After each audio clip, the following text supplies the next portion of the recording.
라디오 독서실 한국인이 사랑하는 우리 문학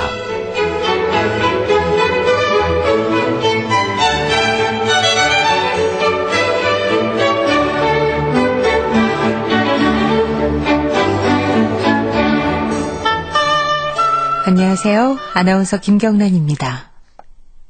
단추구멍, 권영상. 단추가 떨어져 나간 뒤에야 처음으로 단추구멍을 봤다. 매일 거울 앞에 서서 옷을 입으면서도 단추 뒤에 감추어지는 단추구멍을 본 적이 없는데, 단추가 떨어져 나간 옷을 입고 돌아온 때에야 처음으로 단추구멍을 봤다. 늘 단추 뒤에 가려만 살아 부끄럼을 잘 타는 단추구멍. 그 빈 단추구멍 하나가 아무 일 없이 다니던 이 길을 이토록 부끄럽게 할 줄이야. 권영상님의 단추구멍입니다. 평소에는 아무렇지도 않은 깨끗한 벽지인데 그림이라든지 벽시계 같은 걸 떼내보면 그만큼의 얼룩이 보일 때가 있습니다. 그 단추구멍은 얼룩이나 흔적과는 또 다른 의미이지만 단추가 사라진 뒤에야 그 존재를 드러내죠. 누군가를 위해 존재하는 것들, 우리 주변에도 있습니다. 누군가를 빛내기 위해 존재하는 것도 있고요. 자신이 드러나지는 않지만 없으면 안 되는 소중한 존재들, 스스로 배경이 되는 그 존재들이 있어 조화, 딱 맞는 그 조화가 이루어지는 것이겠죠.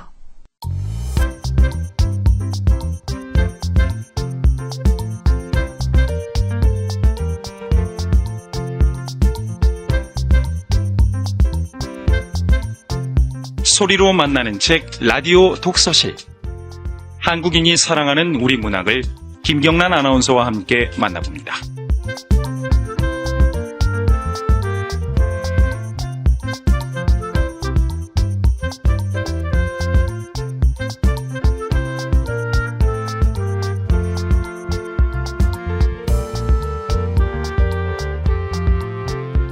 KBS 라디오 독서실 한국인이 사랑하는 우리 문학, 오늘은 헤이수 작가의 절정과 함께 하겠습니다.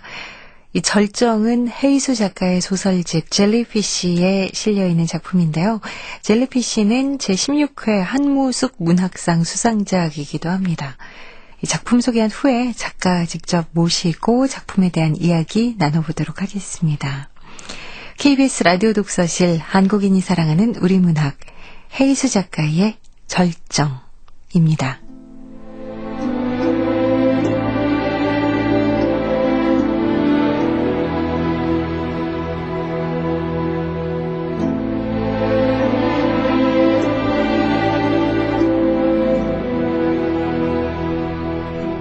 절정, 헤이수.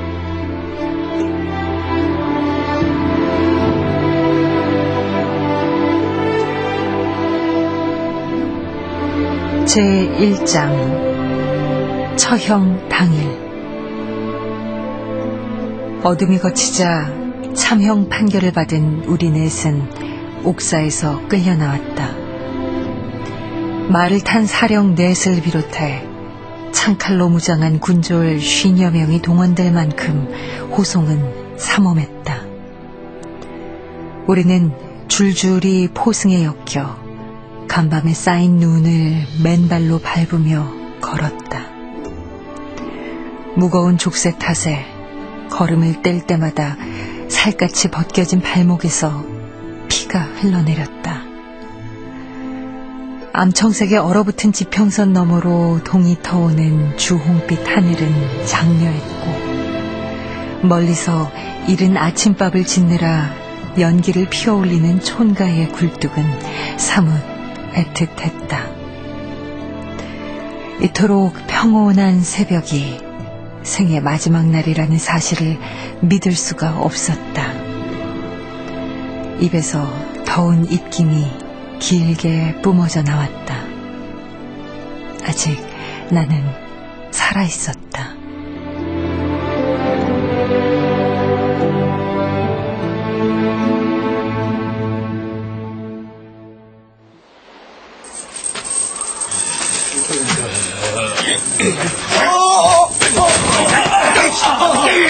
항상 일어나지 못할까?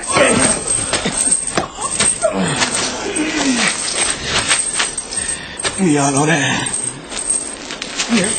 넘어졌어. 아닐세. 중장이 좀 힘을 내시게.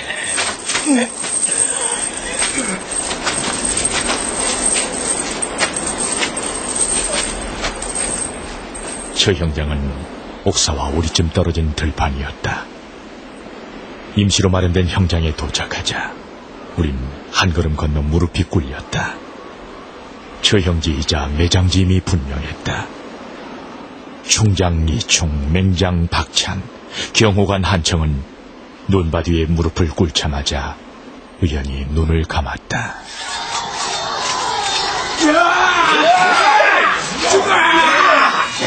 기력과 용력을 두루 갖췄을 뿐만 아니라 지난 3년간 셀 수 없는 기습과 전투에서 매미를 떨치던 최고의 장수들이었다. 이런 비참한 최후를 그 누구도 꿈꾸지 않았을 것이다. 무고한 병사들 중엔 적군에 흡수된 자도 있으나 대부분 노예로 전락했다. 전멸이나 다름없었다.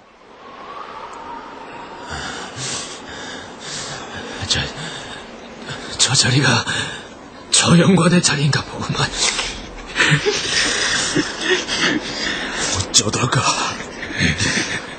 어쩌다가 여기까지 왔을꼬. 정면으로 보이는 얕은 둔덕 위에 저 형관의 좌석이 차려졌다.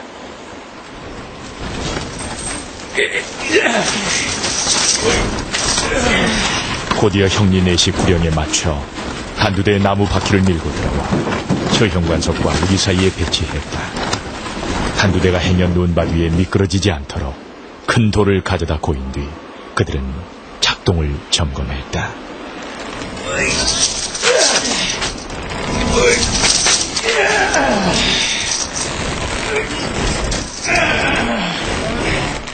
힘의 겨우나도 2명의 형리가 동아줄을 끌어당기자 묵중한 칼이 천천히 들어올려졌다.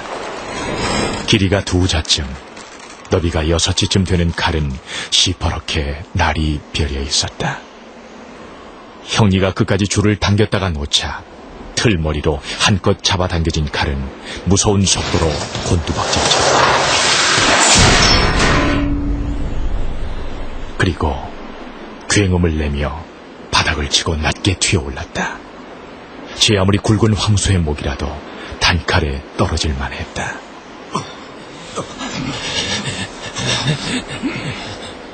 의연히 눈을 감고 있던 장군들은 이 광경을 보자 어느새 얼굴에 공포가 서렸다. 처형에 이르는 과정을 고스란히 지켜보는 일은 의외로 고통스러웠다. 먼저 형장 예술로 사라진 수하들도 이 자리에서 같은 절차를 겪고 저 단두대에서 목이 떨어졌을 것이라 생각하니 비로소 몸이 떨리기 시작했다. 긴 북소리가 울렸다. 우리들의 왕이시다!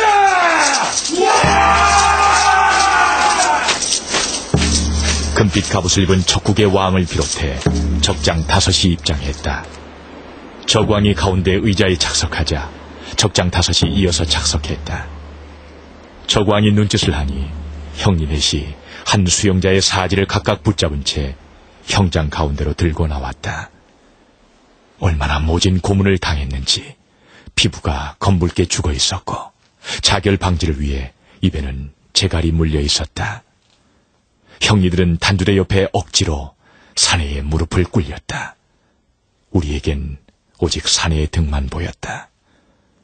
붉은 갑옷을 입은 적장이 명령했다. 괴수는 고개를 들어 뒤를 보라. 사내는 꼼짝도 하지 않았다. 적장이 턱짓을 하자 형리 넷이 사내를 들어 우리를 향해 무릎을 꿇렸다. 마구 풀어 헤쳐진 머리카락 탓에 얼굴을 식별하기 어려웠다.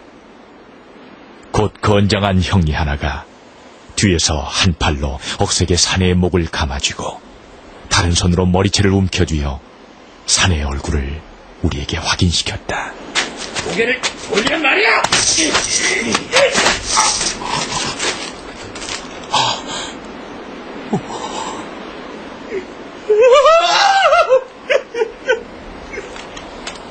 도저히 믿을 수가 없었다. 상처투성이의 알몸은 바로 우리의 왕이었다.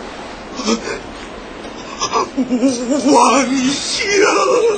우리 왕을 이렇게 만들어 놓다니! 이런 죽일 놈들! 무리한 놈들! 왕에 대한 최선의 예의를 갖추지 못하게 하지 못할까! 나의 왕이시여!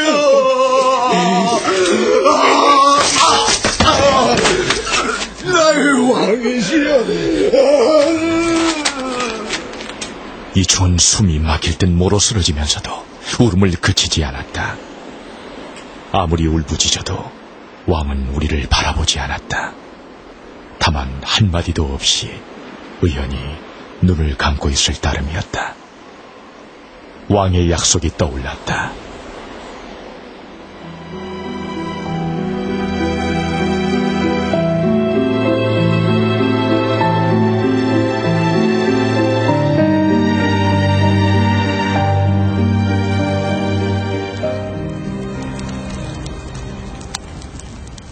왕께서는 분명히 우리에게 약속을 했네.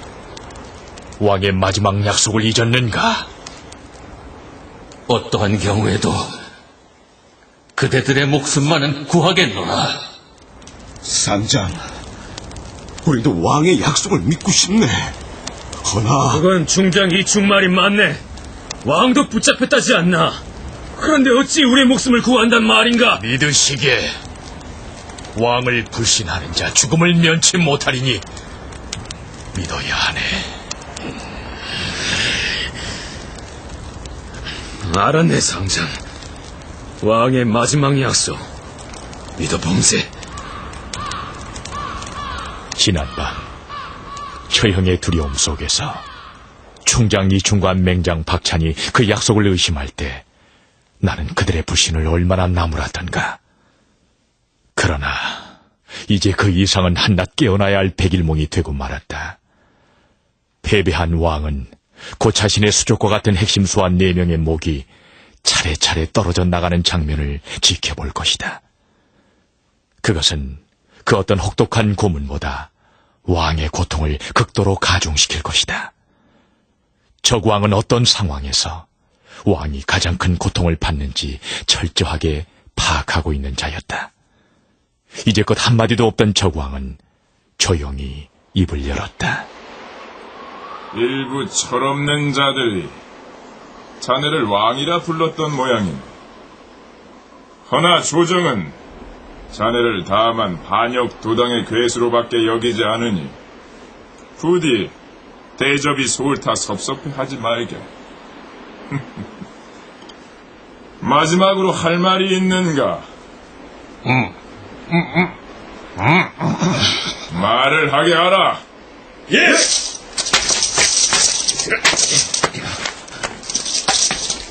사령 하나가 다가와 왕의 입에서 재갈을 풀어냈다. 그러자 왕은 낮은 음성으로 담대하게 입을 열었다. 나는 죽음을 당당히 받아들일 것이오. 하나 저들은 아무런 죄가 없어. 저들의 죄라면 단지 헛된 꿈을 꾼 두목의 말에 취했다는 것뿐이겠지. 맞소. 저들의 죄라면 그저 내가 꾼 꿈에 잠시 철없이 도취됐을 따름이요. 신의로 얻은 친구와 충의로 맺은 신하를 둔 사람은 잘 알 것이요. 자신으로 인해 무고한 이들이 희생되는 고통이 어떠한 것인지. 그러니 마지막 부탁이 있어. 마지막 부탁이라. 그때 하늘에서 목화솜 같은 한방눈이 한 점 한 점 떨어지기 시작했다.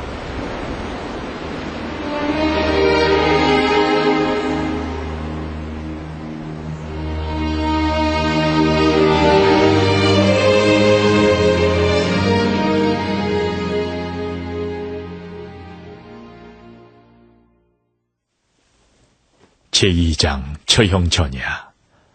사흘 전 경호관 한청이 만신창이가 되어 옥방에 내던져졌을 때 우리는 그 자리에서 절망하고 말았다.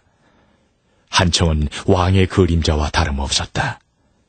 그가 잡혔다는 것만으로도 왕의 안위가 어떤 상황인지 우리는 직감했다. 왕이 옥을 깨뜨려 우리를 구하러 오리란 희망은 깨지고 만 셈이었다. 그럼 왕은 지금 어디로 피신하셨나? 이보게 한청, 눈물을 거두고 어서 답을 좀 해보게! 포박되어 투옥됐습니다. 보박이라니? 자네 지금 제정신인가? 그걸 지금 믿으란 말인가? 왕이 포박됐다니 호위무사, 그건 나도 믿을 수가 없네. 우리의 왕은 파라산의 험준한 지형지세를 손끝 모두 파악하는 분이 아닌가. 그렇지. 그런 왕의 지휘 덕분에 지난 3년간 적군의 여러 차례 대규모 맹공에도 우리 본영은 깨지지 않고 건재한 게지. 그런 왕이 포박되어 투옥되다니 절대로 있을 수 없는 일일세. 맹장 박찬 장군 진정 좀 하시게. 그리 흥분하니 호위무사가 자초지종을 말할 수가 없자는가. 이보게 호위무사. 예, 선장군. 선뜻 이해가 되질 않으니 자세히 고해보게. 사실은 원작 최명이 적과 내통하고 있었습니다. 최명이 적건의 통을. 원장 최명은 왕의 오른팔이자 왕이 가장 총애하는 장수가 아니던가. 그런 최명이 적과 내통을 하다니. 호위무사, 허튼 소리 하는 건 아니겠지? 사실을 말씀드리는 것입니다. 현지 지리와 진영의 내부 사정이 가장 밝은 원장이 왕의 생포작전을 거의 처음부터 끝까지 진두지휘했습니다. 최명이 어찌 그런 일을. 주위의 만류에도 불구하고 왕은 마지막까지 원장 그 배신자의 작전을 믿었습니다. 왕의 두 가지 패의는 원장을 끝까지 신뢰했다는 점과 자신이 배반당했다는 사실을 안 뒤에도 퇴각하지 않았다는 점입니다. 왕께서는 자신이 배반당한 걸 안 뒤에도 퇴각하지 않았다. 왕은 그랬을 것이다. 옆에서 겪지 않아도 충분히 짐작할 만한 상황이었다. 문득 나는 회의만 왕비의 근황이 궁금했다. 그래, 왕비는 어찌 되었는가?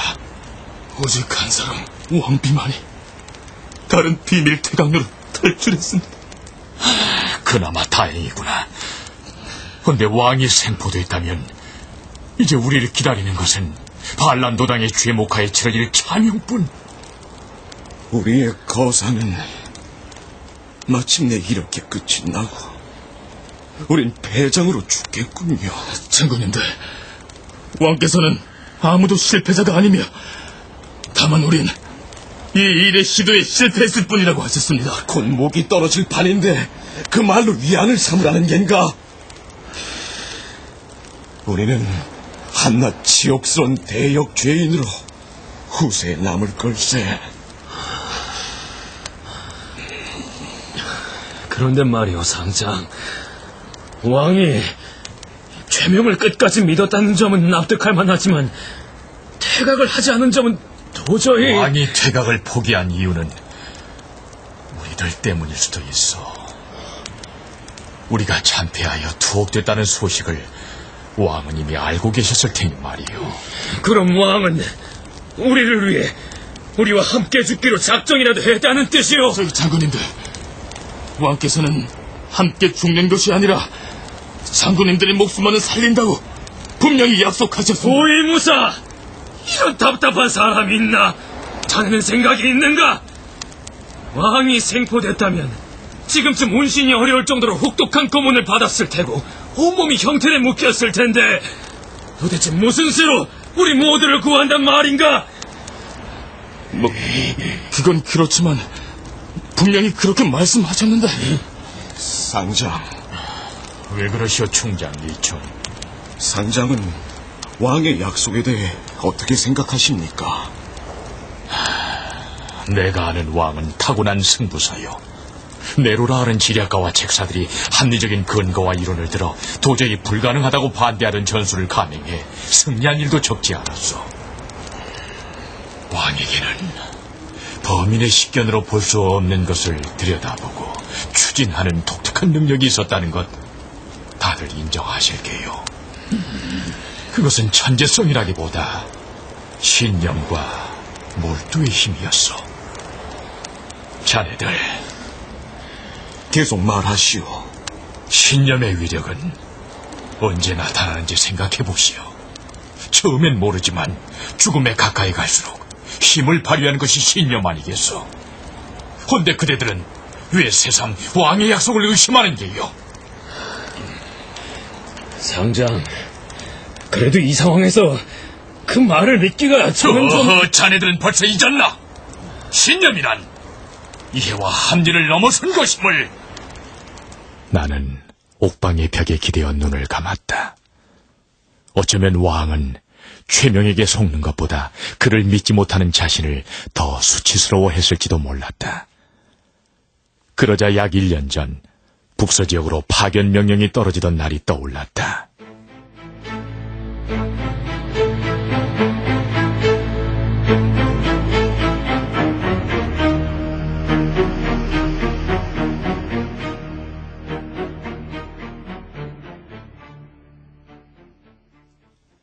제3장 문두비영. 2년간의 전투에서 연승하여 세계성을 복속시킬 무렵이었다. 포장 최필이 적장 정영을 생포한 일이 있었다. 적장 정영은 분쟁 지역의 고향에 성묘를 하러 잠입했다가 포장 최필수와의 기습 검문에 걸려 간단히 사로잡히고 말았다. 최필은 원장 최명의 친형으로서 성향이 유달리 급진적이고 포악했다. 적장 정영을 생포한 최필의 기세는 하늘을 찌를 듯했다. 그러나 적장의 처리 문제는 그리 간단치가 않았다. 포장 최필이 생포한 적장 정영을 어찌 처리했으면 좋겠는지 말해보시오. 포장 최필, 지금 당장 정영을 처형해서 우리 군의 사기를 높여야 하옵니다. 그러하옵니다. 이런 처리는 신속할수록 좋사옵니다. 왕이시여, 정영을 감금하거나 처형하면 적국의 분노를 자극해 분쟁 지역이 초토화되기 십상이옵니다. 총공격을 받는 최악의 상황도 배제할 수 없사옵니다. 원장, 지금 무슨 소리를 하는 게요?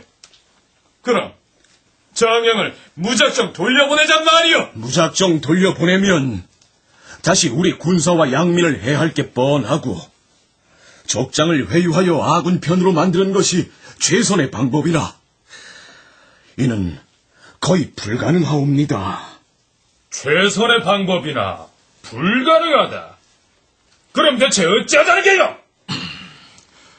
일정 조건을 전제로 정영을 돌려보내심이 합당한 줄 아뢰요. 맞사옵니다. 정영으로 하여금 분쟁 지역의 평화 협정을 이끌어내도록 하여 무의미한 전력 소모와 양민 학살을 줄이고 전력 투입이 척한 다른 지역에 힘을 집중하심이 옳은 줄로 아뢰옵니다. 아니되옵니다. 지금 당장 정영을 해치워야 합니다. 대립된 의견은 타협점을 찾지 못하고 팽팽히 맞섰다. 결과적으로 왕은 정영을 돌려보내는 쪽을 선택했다. 이런 왕의 결정에 최필은 노골적인 불만을 드러냈다. 그 무렵 우리가 진영을 재정비한 파락산의 세밀 지도가 완성됐다. 본영마루에서 완성된 지도를 놓고 작전을 짜던 중 송골매 한 마리가 길게 울부짖는 소리가 들렸다. 그 매는 왕이 오랜 시간 길들인 애완동물이자 통신전령이었다. 송골매가 울며 마루로 날아들자 호위를 위해 서 있던 포장 최필은 칼을 빼들어 매의 목을 공중에서 내리쳤다.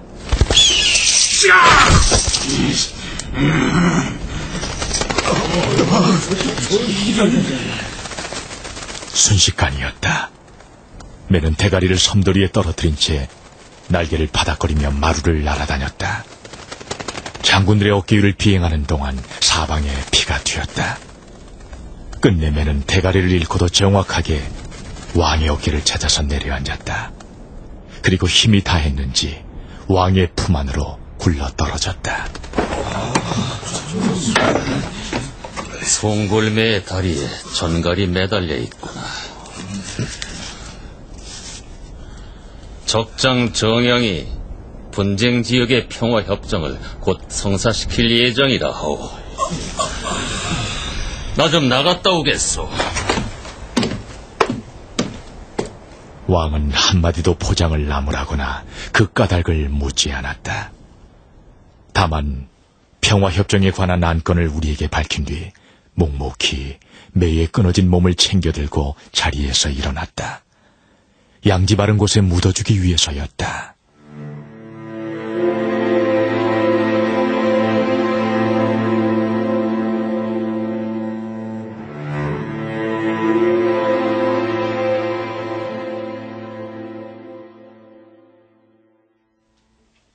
엉뚱하게도 이틀 뒤 포장 최필은 자결 상태로 발견됐다.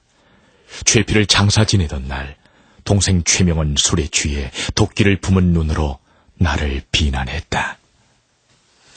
원장, 잘 듣거라. 이번 일로 나는 2명의 장수를 놓쳤다.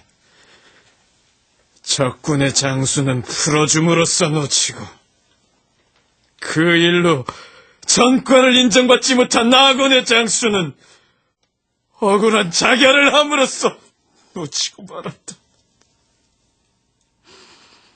이것이 네가 원하던 전략과 전술인 게냐? 최명의 비난은 내 안에 깊은 상처를 남겼다. 더욱이 얼마 후에 적장 정영이 무리한 평화협정을 이끌어내려다 오히려 간자로 몰려 처형됐다는 비보는 나를 번민에 빠뜨리고 말았다. 그런 고민 중에 왕의 부름을 받았다. 상장, 부디 괴로워 마라. 포장 최필이 자결을 했사옵니다. 애석한 일이지만 포장에겐 그런 자결이 차라리 나을지도 모른다. 저 정도의 그릇이면 언제고 깨지기 마련이지. 중요한 순간에 일을 그르치며 깨지기 전에 이쯤에서 깨진 것은 그나마 다행이다. 적장 정영도 처형이 됐다 하옵니다. 적장 정영의 죽음은 목숨을 가벼이 여기는 저들의 간악함에 문제가 있는 것이지 애초부터 우리의 소관이 아니었다. 왕이시여, 당신의 말은 큰 위안이 되나 그렇다고 번민이 완전히 사라진 것은 아니옵니다. 왕이시여, 인간인 우리가 할 수 있는 최대의 투쟁은 무엇이옵니까? 인간 최대의 투쟁은 바로 자기와의 대결이네. 그 자기와의 대결이 타인을 위한 것이라면 더할 나위 없이 훌륭하지. 그것이 바로 인간의 짐승과 다른 유일한 차이점이네. 그렇다면 이 투쟁에서 우리가 얻을 수 있는 것은 무엇이옵니까? 투쟁이 없었다면 얻을 수 없었던 것을 얻는 것이 바로 우리가 얻을 수 있는 궁극의 것이네. 투쟁의 열매보다 그 과정에 더 많은 양분이 있지. 전에 싸움에서 가장 두려운 적이 무엇인지 아는가? 모르겠습니다, 왕이시여.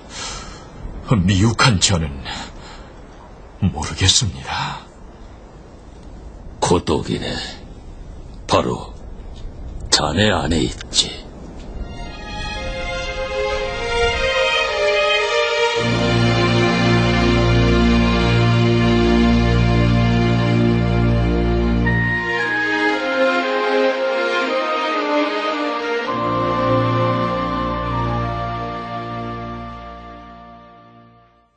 제4장 절정진보. 갑자기 수영자 한 명이 결박당한 채 소란스럽게 형장 안으로 끌려 나왔다. 봉두남발이 얼굴을 가려 알아볼 수가 없었다. 막상을 맞다 정정한 대가가 겨우 이것이냐! 장부의 신의를 이토록 저버리다니! 내가 그러고도 한나라 일꾼이다냐! 저놈은 일신자! 자신의 영단을 위해 대의를 버리고 적국에 붙었으나 결국 적국에서 버림받은 최명 도사구 뱅탕했구나. 내 놈이 왕이라 부르던 자가 여기 있고 생사고락을 함께한 동료가 여기 있다. 이들과 한날 한시에 죽자고 맹세했을 터인데 이렇게 맹세를 지킬 수 있도록 배려했으니 나는 나름대로 장부의 신의를 지킨 셈이다. 나의 신하와 백성에게도 너와 같은 배신자의 말로를 보여줄 필요가 있다. 최명은 자신이 배반한 왕과 우리들 앞에서 차마 적왕에게 더는 항변하지 못했다. 형리 둘이 말을 잃은 최명을 끌어냈다. 최명을 우리 쪽으로 옮길 때 중장 이충은 가래침을 모아 그의 얼굴에 내뱉었다.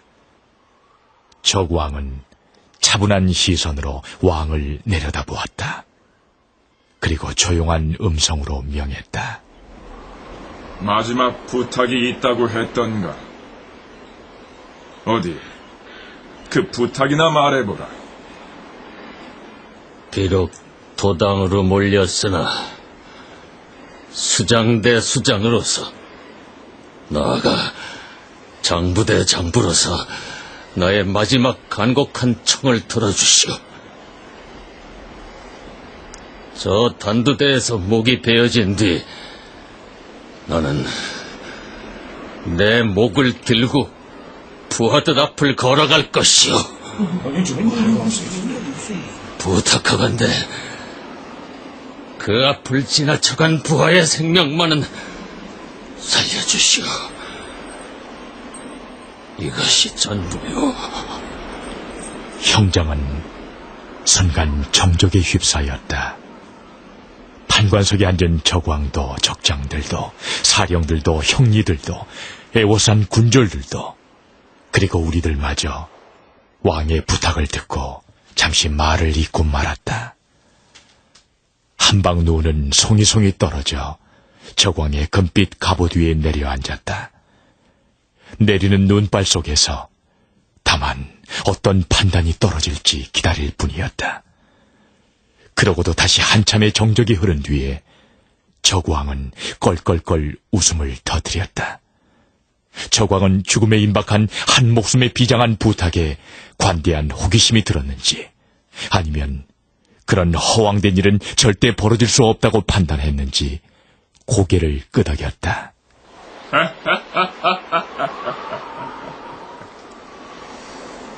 좋다. 전하, 아니되옵니다. 전하. 그만. 도당 괴수의 보승을 끊어라. 형리 하나가 칼을 뽑아 나서더니 왕의 포승을 끊었다. 그러나 다리에 채운 족쇄만은 그대로 두었다. 왕이 자리에서 일어나자 형리 셋은 그 위험에 눌린 탓인지 섣불리 왕의 몸에 손을 대지 못했다. 왕은 족쇄의 쇠사슬을 철썩거리며 스스로 단두대 앞으로 천천히 걸어갔다.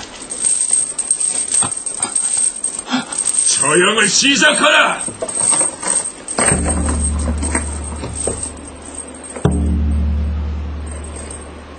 죽소리가 울려 퍼졌다.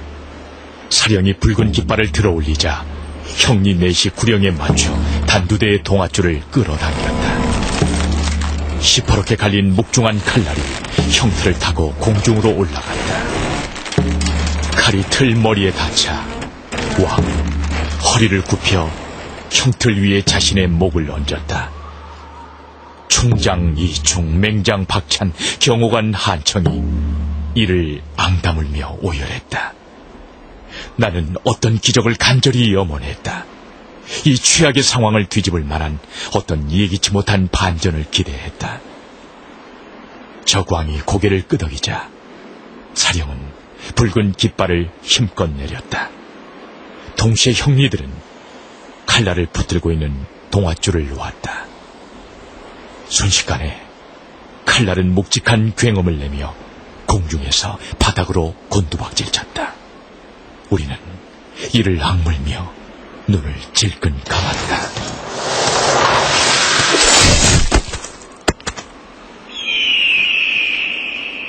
둔탁한 소리 뒤에 눈을 떴을 때 왕의 머리는 떨어져 나와 눈밭 위를 대굴대굴 구르고 있었다.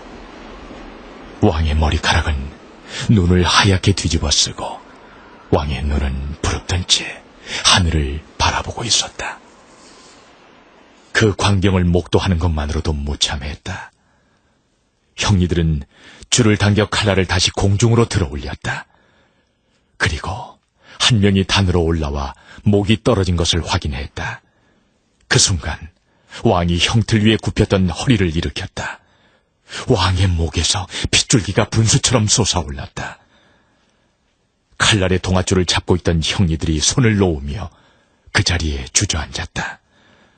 왕의 몸은 천천히 단두대를 걸어 내려와 두 팔로 눈밭 위에 떨어진 자신의 머리를 주워들었다.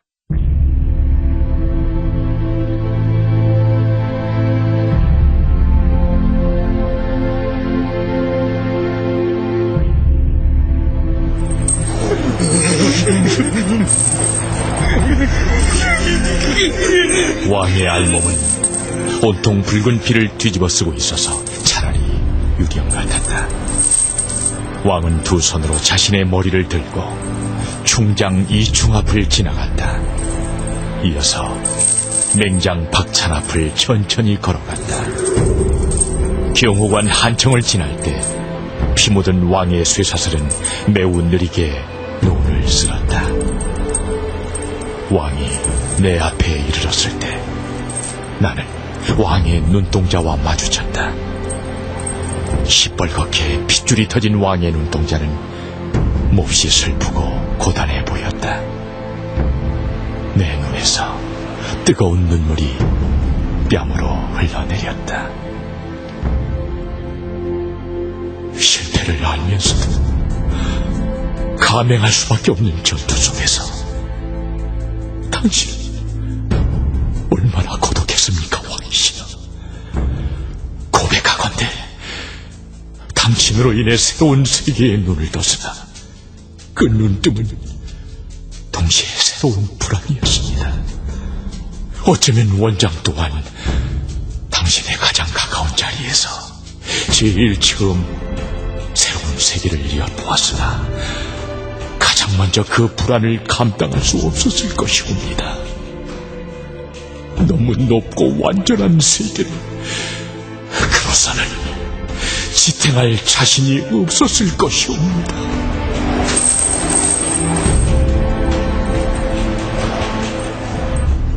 힘이 다했는지 왕의 한쪽 무릎이 내 앞에서 불썩 꺾였다. 한쪽 무릎이 꺾이자 다른 쪽 무릎마저 맥없이 꺾였다. 왕은 마치 숨통이 끊기기 직전의 짐승 같았다. 왕은 무릎 걸음으로 기어서 내 앞을 지나치더니 끝내 원장 최명 앞에 멈춰섰다. 왕의 눈동자는 원장을 무연히 응시했다. 최명을 꾸짖는 것인지 어떤 말을 전하는 것인지 도무지 알 수 없었다.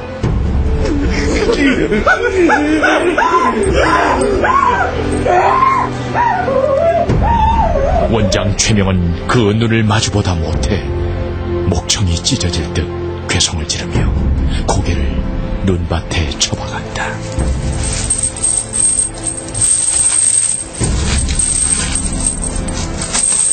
왕은 무릎걸음으로 원장 최명 앞을 가까스로 기어간 뒤 불썩 엎어지고 말았다. 왕의 손에서 굴러떨어진 머리가 눈밭 위에 핏줄기를 그리며 나뒹굴었다.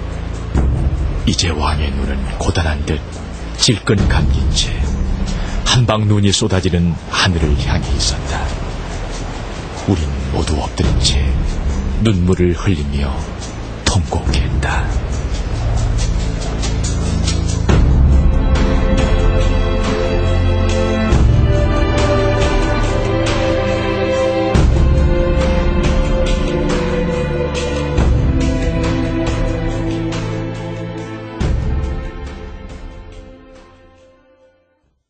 사흘 뒤 나를 포함한 5명의 장수들은 발 뒤꿈치가 칼로 끊긴 채 방면됐다.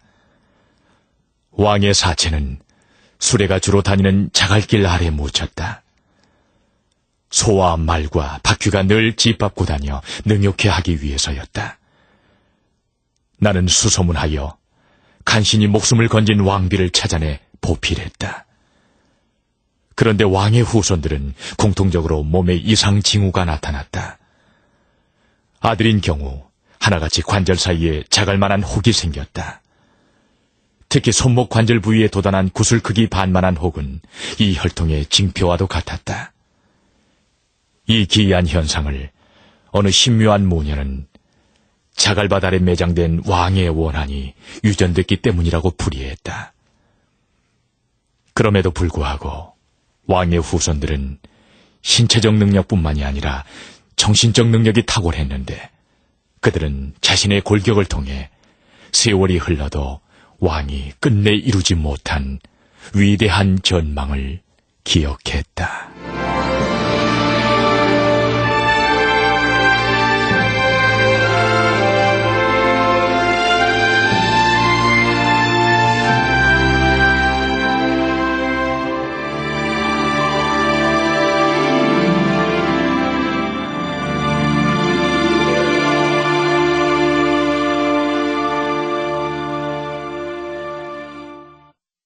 왕은 그렇게 부하들을 살리고 좀 굉장히 숭고하게 그런 최후를 맞이했습니다. 절정의 헤이수 작가 제 옆에 나와 계십니다.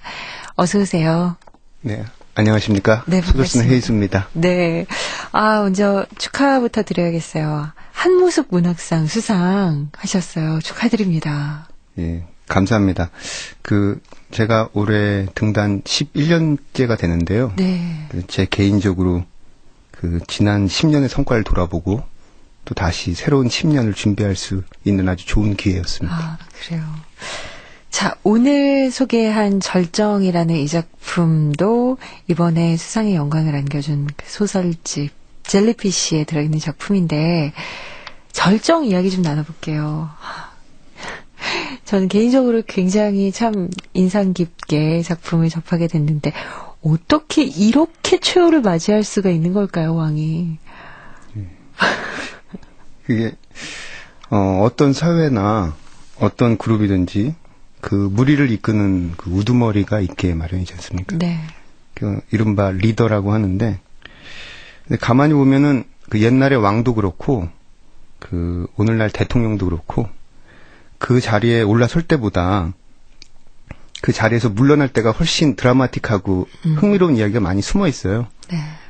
그래서 진정한 리더는 물러날 때 자신을 따르는 무리의 안위를 걱정하기 마련인데 마지막까지 그것을 어떻게 보여주는지 극명하게 한번 드러내보고 싶었던 이야기였습니다. 근데 이 작품이 진짜 근데 근거가 좀 있나요? 아니면 비슷한 어떤 다른 이야기도 좀 있는 건가요? 굉장히 궁금했거든요. 예, 제가 2000년대 초반에 인터넷을 이렇게 검색하다가 네. 마치 세상에 이런 일이라는 흥미로운 이야기를 모아놓은 그런 사이트를 우연히 보게 됐는데 거기 목을 들고 뛴 남자라는 아주 짧은 서너 줄의 내용이 있어요. 네. 그래서 제가 친구들한테 이 이야기를 하니까 불란서에 있는 프랑스에 있는 어느 교회에서도 어느 수도사가 그 단두대에서 목을 잘린 뒤에 자신의 목을 들고 걸었다는 그런 이야기도 있고요. 제가 그런 이야기에서 그 일부 모티브를 좀 차용한 면이 있습니다. 아, 그래요. 정말 이렇게 상상이 잘 되지 않는 그런 거지만 뭔가 이렇게 막연하게 머릿속에 그려진 이미지에서도 굉장히 뭔가 큰 이렇게 그 감동이라고 하기에는 조금 더 무시무시하지만 어쨌든 그런 큰 느낌을 받았습니다. 근데 이 작품 안에 이제 나오는 문장 중에 이렇게 메모를 해두고 싶은 구절, 밑줄 긋고 싶은 구절들이 있었어요. 또 한편으로는 뭔가 연극을 보는 느낌도 있었고요. 쓰실 때 뭐 어떤 마음으로 쓰셨나요? 근데 제가 이 질문을 지금 들으면서 네. 이게 어떤 연극을 보는 것 같기도 하다. 이 질문을 듣고 굉장히 사실은 행복한 느낌이 들었습니다. 예. 제가 개인적으로 어떤 모놀로그라든지 그 내레이션을 굉장히 좋아해요. 그래서 연극으로 치면 어떤 독백 혹은 방백에 해당되는 것인데 그 한 개인의 내면을 투명하게 들여다보는데 아주 적합한 장치입니다. 특히 방금 말씀하신 문장들은 이렇게 없던 말을 제가 창작한 것은 아니고요. 이미 있던 말들을 제 나름대로 저도 메모해서 응용해서 깊이 묵상해서 쓴 것들입니다. 그러시군요. 이 절정이라는 작품 정말 숨 쉬는 소리조차 누가 이렇게 들릴 것처럼 아주 숨을 막히게 하는 그런 작품이었는데 다음 작품 발표하시면 또 그때 함께 했으면 좋겠습니다. 또 나와주실 거죠? 물론이죠. 초대해 주시면 언제든지 나오겠습니다. 아유, 감사합니다. 오늘 또 나와주셔서 좋은 말씀 잘 들었습니다. 고맙습니다. 네, 고맙습니다. 지금까지 절정의 헤이수 작가와 함께했습니다. KBS 라디오 독서실 지금까지 헤이수 작가의 절정 편이었습니다. 음악 김형진, 효과 안익수, 윤미원, 김기평, 기술 이흥규, 극본 서현희, 제작 서승표, 진행의 아나운서 김경란이었습니다.